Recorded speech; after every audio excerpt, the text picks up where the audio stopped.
Ben Chilwell's not ready for the game. And Christian Pulisic is not ready for the game. Similar to Ben, hopefully we hope that they're training and progressing over the next week or so. Hakim Ziyech. Hakim Ziyech is also not ready for the game. Same story. Not sounding good, is it? Timo Werner. Timo Werner's fit. Okay. And in terms of Thiago Silva, is there any chance we can see him against Liverpool? No, Thiago has been training with us for the last 3 or 4 days, and we're just working with him on his fitness at the moment. So Liverpool will come too soon for him. As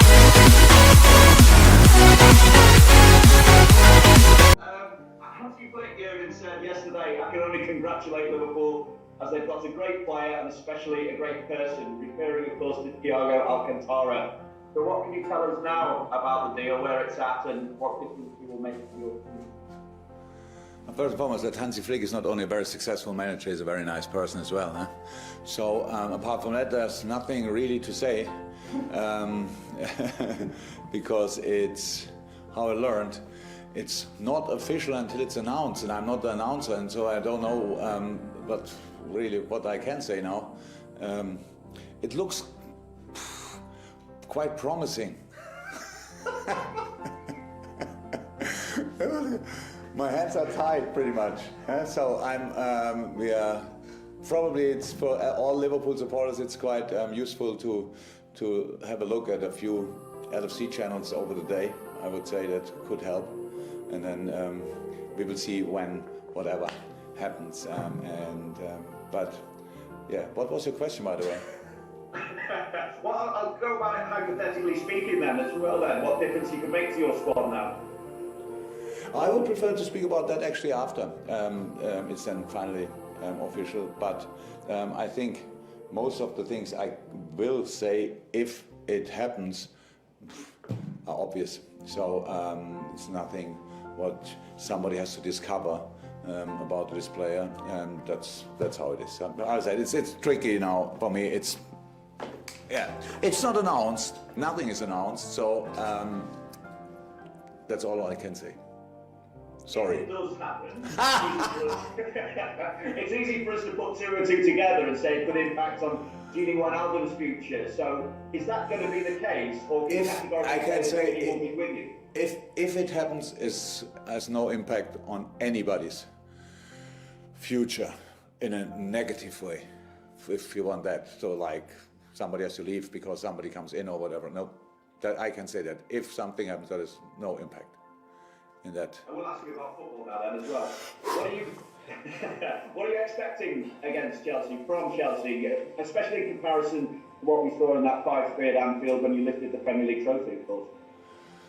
Yeah, last year we played Chelsea pretty often, pretty early, then in the season, and all the games were really difficult. So, and that's what I expect first and foremost. And the last game, or the first game against Brighton, was now a game how it looks when you play Brighton. Especially, I'm not sure, but when you play Brighton, we all suffer because they just play good football, and you have to be decisive in the key moments. And that was the story of the game pretty much.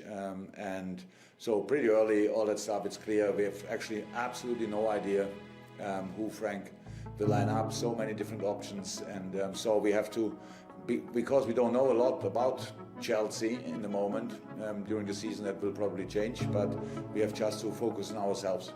And there's enough work to do with that for different reasons. We are very early in the season, so we had a really intense training week, work really on, for us, how we see it, decisive stuff. A lot of things were good in the first game, some things were not that good, I know that, but it's the first game, so don't make it bigger, or we don't make it less important or more important than necessary. Just work with it and use that one information.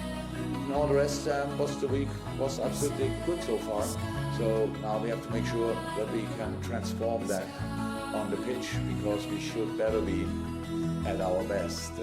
Otherwise, it could be really tricky. Anne-Marie, we're going to come to you for 2 questions to Phil P. After Anne-Marie, we go to Juliet. I'm not sure who's on from Merseyside. If they could, BBC Merseyside, if they could let me know.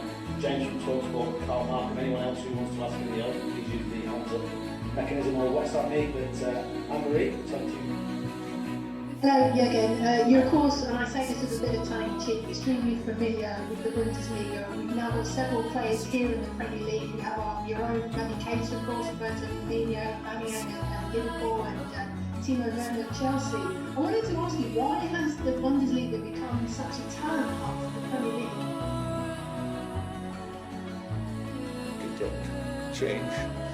Football earlier was, I don't know a lot, but Mesut Özil came years ago. Michael Ballack was here for a long time. I think there were some players. It's just it's a really tough league. It's a good league. Germany is a football country, if you want. It's the main sports there. So years ago, I think we all agree, not only because Germany became world champion, but there was they made some good decisions with talent scouting, talent training, building academies and stuff like this. So I was part there I was part of the process there, and so that helped a lot. So you cannot make these decisions and get the benefit the next day, obviously. So you need some time to really see the improvement. But now it's a good league, a really good league, a tough league to play, yes, with one very dominant team, but apart from that, the rest is really tactically good, a lot of talents. And so the Premier League is obviously the league with the most money and the most competitive league, and that's then they all get interested in these kind of players. And the players in Germany, pretty much all of them, the German players there, anyway, most of them speak English, so England is a natural solution for them. So it's not at home, but still kind of familiar, and so that's all reasons. But we had good players in Germany when nobody was interested from England already. So Miroslav Klose and Lukas Podolski played in England as well, by the way, pretty good as well. So there were some players, but yeah, in the moment, I think Havertz and Werner, especially from these young boys, were really the outstanding players. All the other young and outstanding players play probably at Borussia Dortmund. So that's really it's a good league for England to scout, and as long as they can afford the transfer fees, we will see these kind of transfers for sure. And games are going to be coming thick and fast over the next few weeks or so. How concerned are you about fixture congestion, and can you give us an idea about squad rotation? About the next months, actually, I think it stops in May. If we stay in competitions, then it will just stay tough the whole year. But we knew that beforehand. My first concern is always player welfare. That's why I was not happy what I said, and nobody really speaks about it anymore. But why I was not happy with the decision not to stick to 20 and 5, going back to 18 and 3. Because that makes just the situation more tricky, even more tricky, and we all will realize in the next few weeks how tough it will be. One is the imagination that you think, look at that, all 3 days a game, stuff like this from now until whenever. But being in it is then different again. So we try to prepare as good as possible, and we will try to deal with the situation as good as possible. But everybody needs to be lucky with injuries and stuff like this that you can even rotate. And that we will see. But it's about focusing on the next game. That will not change. And the next game for us is Chelsea. But 100% it will be a tough one for all of us. So that's then fair play. But from the players' welfare point of view, I really have to say the other solution would have been much better. But obviously, a lot of people saw that in a different way. That's why we have the situation we have. Okay, we're going to go to Juliet from the BBC, then James Malcolm from BBC Merseyside, and then James from Talksport. Juliet, you're up. So, Jürgen, you say it's quite promising that Thiago will become a Liverpool player. Not quite over the line yet, but players like him don't become available very often at the price that's being reported. He seems to be a long-term admirer of the Premier League, wants to play in the Premier League. You seem to be a long-term admirer of him. So how much of a coup is it for Liverpool to attract this type of player? It's a very good effort, really. All these things, sorry, I can answer after something is announced or not.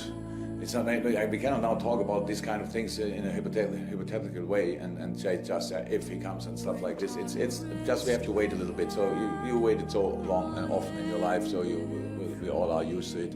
So in this moment, there's nothing to say about it. This is the press conference for the Chelsea game. I respect 100% if you ask me about these things and things around. I get it, but I can't answer these kind of questions now.